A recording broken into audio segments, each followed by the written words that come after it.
Huckleberry Finn by Mark Twain. Chapter 32. When I got there it was all still and Sunday-like, and hot and sunshiny. The hands was gone to the fields, and there was them kind of faint dronin's of bugs and flies in the air that makes it seem so lonesome and like everybody's dead and gone. And if a breeze fans along and quivers the leaves, it makes you feel mournful, because you feel like it's spirits whisperin', spirits that's been dead ever so many years, and you always think they're talking about you. As a general thing, it makes a body wish he was dead too, and done with it all. Phelps's was one of these little one-horse cotton plantations, and they all look alike. A rail fence round a 2-acre yard, a stile made out of logs sawed off and upended in steps, like barrels of a different length, to climb over the fence with, and for the women to stand on when they are going to jump onto a horse. Some sickly grass patches in the big yard, but mostly it was bare and smooth, like an old hat with the nub rubbed off. Big double log house for the white folks, hewed logs, with the chinks stopped up with mud or mortar, and these mud straps been whitewashed some time or another.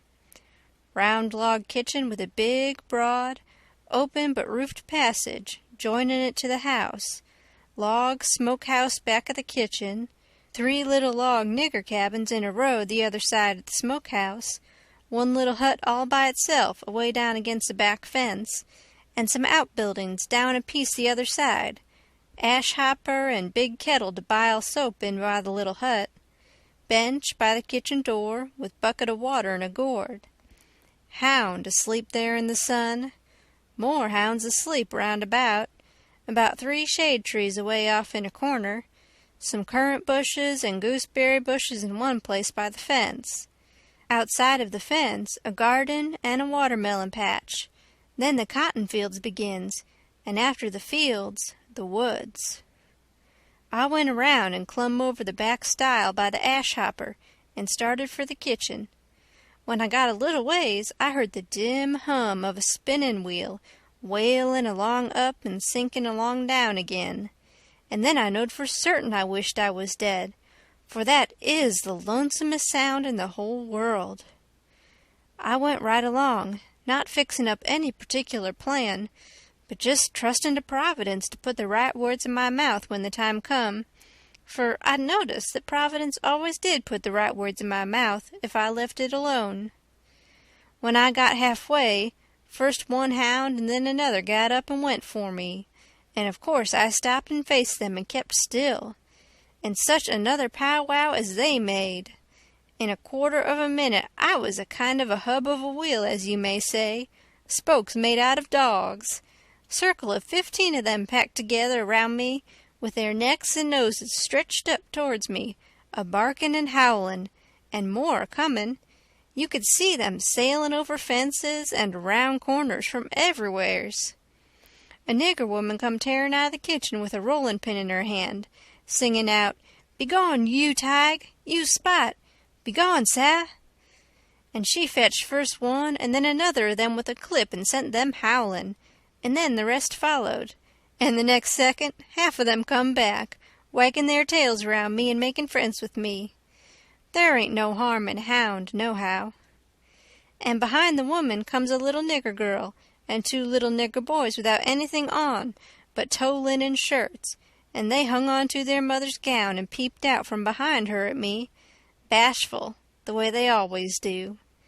And here comes the white woman, running from the house, about 45 or 50-year-old, bareheaded, and her spinning stick in her hand, and behind her comes her little white children, acting the same way the little niggers was going.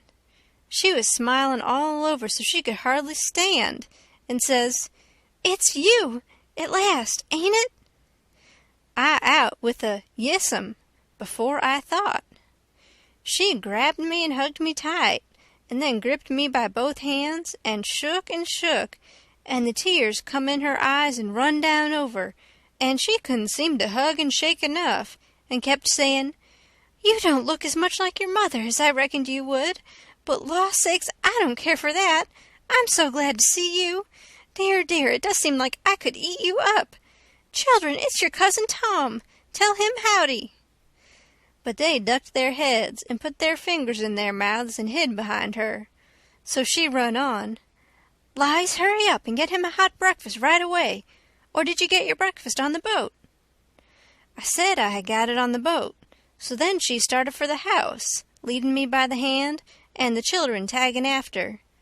When we got there, she set me down in a split-bottom chair and set herself down on a little low stool in front of me, holding both of my hands, and says, "Now I can have a good look at you, and laws o' me, I've been hungry for it a many and a many a time, all these long years, and it's come at last. We've been expecting you a couple of days and more. What kept you? Boat get aground?" "Yes'm, she—" "Don't say yes'm. Say Aunt Sally. Where'd she get aground?" I didn't rightly know what to say, because I didn't know whether the boat would be coming up the river or down. But I go a good deal on instinct, and my instinct said she would be coming up, from down towards Orleans. That didn't help me much, though, for I didn't know the names of bars down that way. I see I'd got to invent a bar, or forget the name of the one we got aground on, or— Now I struck an idea and fetched it out. It warn't the groundin'. That didn't keep us back but a little. We blowed out a cylinder head. "Good gracious! Anybody hurt?" "No'm. Killed a nigger." "Well, it's lucky, because sometimes people do get hurt. 2 years ago last Christmas your Uncle Silas was coming up from New Orleans on the Lally Rook, and she blowed out a cylinder head and crippled a man, and I think he died afterwards. He was a Baptist. Your Uncle Silas knowed a family in Baton Rouge that knowed his people very well. Yes, I remember now, he did die. Mortification set in, and they had to amputate him, but it didn't save him. Yes, it was mortification, that was it. He turned blue all over and died in the hope of a glorious resurrection. They say he was a sight to look at. Your uncle's been up to the town every day to fetch you, and he's gone again not more'n an hour ago. He'll be back any minute now. You must have met him on the road, didn't you? Oldish man with a— "No, I didn't see nobody, Aunt Sally. The boat landed just at daylight, and I left my baggage on the wharf boat and went looking around the town and out a piece in the country to put in the time and not get here too soon, and so I come down the back way." "Who'd you give the baggage to?" "Nobody." "Why, child, it'll be stole." "Not where I hidden, I reckon it won't," I says. "How'd you get your breakfast so early on the boat?" It was kinder thin ice, but I says, "The captain seen me standing around and told me I better have something to eat before I went ashore, so he took me in the Texas to the officers' lunch and give me all I wanted." I was getting so uneasy I couldn't listen good. I had my mind on the children all the time. I wanted to get them out to one side and pump them a little and find out who I was, but I couldn't get no show. Mrs. Phelps kept it up and run on so. Pretty soon she made the cold chill streak all down my back, because she says, "But here we're a-running on this way, and you hain't told me a word about Sis, nor any of them. Now I'll rest my works a little, and you start up yourn. Just tell me everything. Tell me all about 'em all, every one of 'em, and how they are, and what they're doing, and what they told you to tell me, and every last thing you can think of." Well, I see I was up a stump, and up it good. Providence had stood by me this fur all right, but I was hard and tight aground now. I see it warn't a bit of use to try to go ahead. I'd got to throw up my hand. So I says to myself, here's another place where I got to risk the truth. I opened my mouth to begin, but she grabbed me and hustled me in behind the bed and says, "Here he comes. Stick your head down lower there. That'll do. You can't be seen now. Don't you let on you're here. I'll play a joke on him. Children, don't you say a word." I see I was in a fix now, but it warn't no use to worry. There warn't nothing to do but just hold still and try to be ready to stand from under when the lightning struck. I had just one little glimpse of the old gentleman when he come in, then the bed hid him. Mrs. Phelps, she jumps for him and says, "Has he come?" "No," says her husband. "Goodness gracious," she says, "what in the world can have become of him?" "I can't imagine," says the old gentleman, "and I must say it makes me dreadful uneasy." "Uneasy?" she says. "I'm ready to go distracted. He must have come, and you've missed him along the road. I know it's so. Something tells me so." "Why, Sally, I couldn't miss him along the road. You know that." "But, oh dear, dear, what will Sis say? He must have come. You must have missed him. Oh, don't distress me any more'n I'm already distressed. I don't know what in the world to make of it. I'm at my wits' end, and I don't mind acknowledging that I'm right down scared. But there's no hope that he's come, for he couldn't come and me miss him. Sally, it's terrible, just terrible. Something's happened to the boat, sure." "Why, Silas, look yonder up the road. Ain't that somebody coming?" He sprung to the window at the head of the bed, and that give Mrs. Phelps the chance she wanted. She stooped down quick at the foot of the bed and give me a pull, and out I come, and when he turned back from the window there she stood, a-beaming and a-smiling like a house afire, and I standing pretty meek and sweaty alongside. The old gentleman stared and says, "Why, who's that?" "Who do you reckon it is?" "I hain't no idea. Who is it?"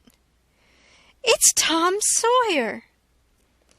By jings, I most slumped through the floor. But there weren't no time to swap knives. The old man grabbed me by the hand and shook and kept on shaking.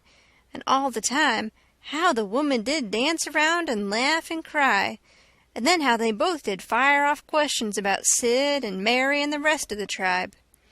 But if they was joyful, it war nothing to what I was, for it was like being born again, I was so glad to find out who I was.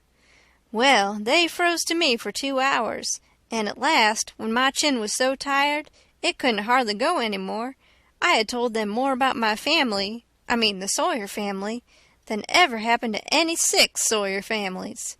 And I explained all about how we blowed out a cylinder head at the mouth of White River, and it took us 3 days to fix it, which was all right and worked first rate, because they didn't know but what it would take 3 days to fix it. If I'd 'a' called it a bolt head, it would 'a' done just as well. Now, I was feeling pretty comfortable all down one side and pretty uncomfortable all up the other. Being Tom Sawyer was easy and comfortable, and it stayed easy and comfortable till by and by I hear a steamboat coughing along down the river. Then I says to myself, s'pose Tom Sawyer comes down on that boat, and s'pose he steps in here any minute and sings out my name before I can throw him a wink to keep quiet. Well, I couldn't have it that way. It wouldn't do at all. I must go up the road and waylay him.